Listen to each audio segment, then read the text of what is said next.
My name is Natalie Burgess. I'm an English professor at Long Beach City College, and at 34 years of age, I was diagnosed with stage 3B colon cancer 5 weeks before my wedding.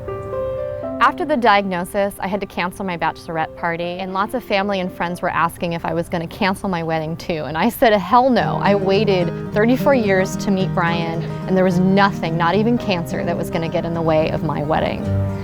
My gastroenterologist had a connection to Dr. Michael Stamos at UC Irvine Medical Center. I cannot believe how fortunate I was to have him as my colorectal surgeon.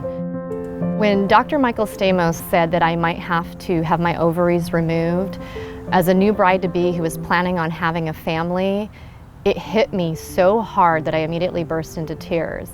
I never imagined that I would be facing the possibility of not having a family. That was just always in my game plan. I couldn't believe that I'd finally found the love of my life, and now I was being told that I may not be able to have children with this person. Now I had to make some decisions that a lot of young adults don't ever expect to have to make, and fertility is one of them. And that was the last thing I wanted to be thinking about before getting married. But I immediately turned to my resources, and one of them was Dr. Leonard Sender at UC Irvine Medical Center, my oncologist, to help me decide how I was going to attack the issue of fertility preservation. What we decided was that I had a nice window right before the wedding to start the process. I remember my last chemo treatment, not because it was the last one, but because I finally felt like I got my life back. As soon as I could, I asked Dr. Sender, when can I start a family? When can I start a family? When can we start a family? When can we start a family? I just kept asking him over and over. And in September of 2011, he gave us the green light. I finished chemo February 2011, and March 2012, I learned that I was pregnant. And the best part about it is that we did it the good old-fashioned way. I didn't have to use the embryos because the chemo did not affect my fertility.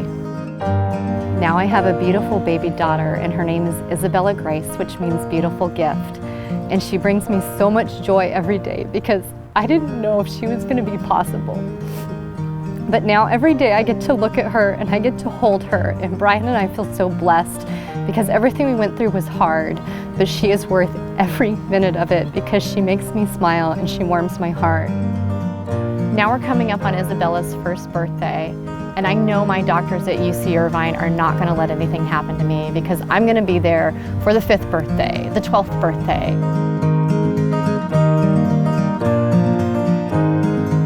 Listen to your body. You know your body best, and you have to be your own advocate, which means asking questions, doing your homework, finding doctors who will listen to you, and then also surround yourself with positive people because the mindset is what's important. And for me, thinking positive, knowing that I was going to come out of this, I was going to beat this disease, I had to believe it, and I had to have people around me who believed it too.